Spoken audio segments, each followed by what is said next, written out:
நல்ல மரணம் இயற்கையாக ஏற்படாது.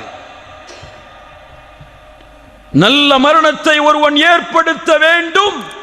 அவன் ஏற்படுத்தினால்தான் எம்முடைய மரணம் நல்ல மரணமாக அமையும்.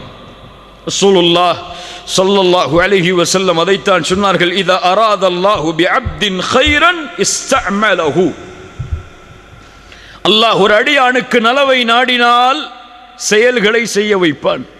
கைஃப யஸ்தஅமிலுஹு யா ரசூலல்லாஹ், எப்படி செயல்களை செய்ய வைப்பான்?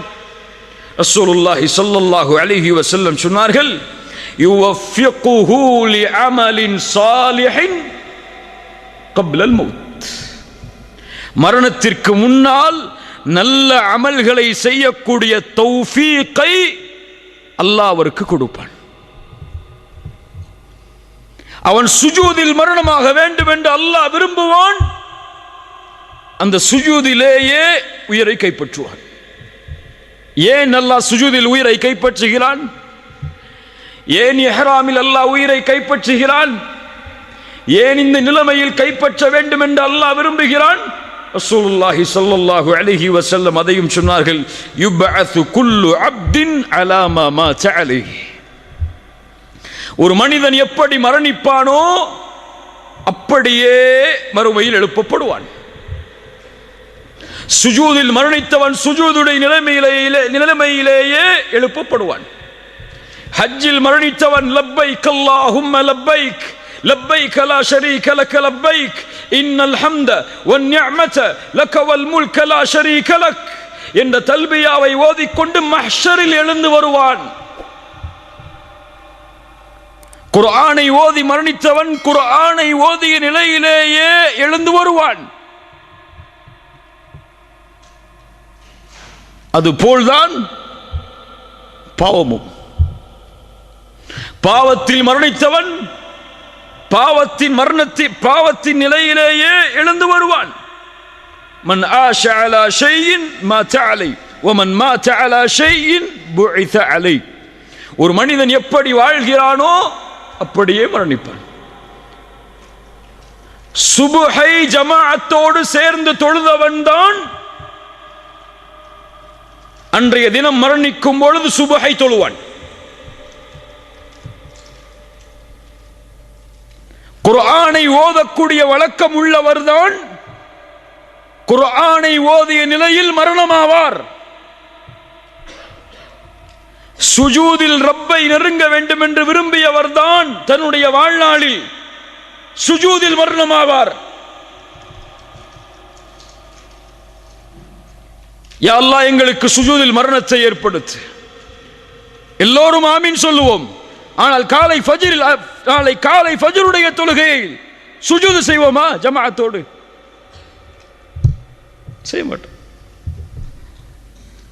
நம்முடைய ஃபஜ்ருடைய தொழுகை எப்போதுதான்? சூரியன் உதயமானதற்கு பிறகுதான். லா இலாஹ இல்லல்லாஹ். பாவத்தின் நிலையை செய்பவன் பாவத்தின் நிலையிலேயே மரணமாவான். ஒரு ஷேக் இடத்திலே ஒரு மனிதர் வந்தார், ஒரு வாலிபர் வந்தார். பாடம் நடத்தி கொண்டு இருக்கும் போது வந்து கேட்டார், ஷேக் அவர்களே, ஒரு மரணத்தை பற்றிய விளக்கம் எனக்கு தேவை. என்ன மரணம் அது? என் தந்தையின் மரணம். எப்படிப்பட்ட நிலை? எங்களோடு, என் தாயோடு எங்களோடு இரவு உணவை சாப்பிட்டுக் கொண்டிருந்தார். திடீரென்று அவருக்கு உணவு தொண்டையை அடைத்தது, வாந்தி வருவது போல் இருந்தது. கழிவறைக்கு சென்றார். சிறிது நேரத்திற்கு பிறகு ஏதோ சப்தம் கேட்டது. என் தாய் சொன்னார்கள், நீங்கள் சென்று பார் உன்னுடைய தந்தையுடைய நிலைமை என்னவென்று. சென்று பார்த்தார்கள். அவருடைய முகம் அந்த கழிவறையின் உள்ளே இருக்கக்கூடிய நிலையில் உயிர் பிரிந்திருந்தது. என் தாயிடத்திலே கேட்டேன், இப்படிப்பட்ட நிலைமைக்கு என் தந்தை என்ன செய்தார்? என் தாய் சொன்னார்கள், தொழுகையை விடக்கூடிய பழக்கம் உள்ளவராக உன் தந்தை இருந்தார் என்று. ஷேக் அவர்களே, இது என்ன விளக்கம்? ஷேக் அவர்கள் சொன்னார்கள், தொழுகையை விடுபவனுக்கு இது அல்ல,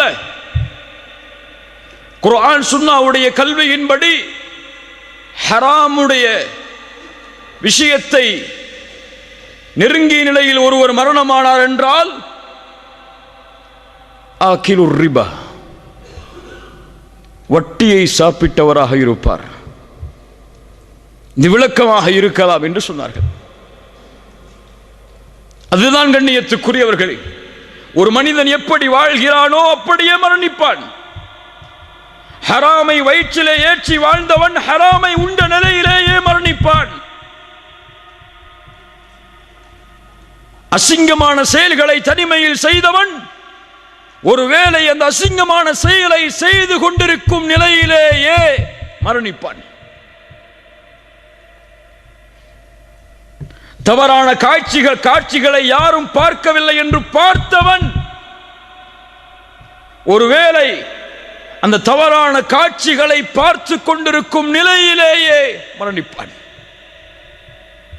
வாழ்வு எப்படியோ அப்படித்தான் மரணம், மரணம் எப்படியோ அப்படித்தான் மறுமையுடைய எழுப்பு. அல்லாஹ் ரப்புல் ஆலமீன் நம்முடைய மரணத்தை சிறந்த மரணமாக ஆக்கி தருவானாக.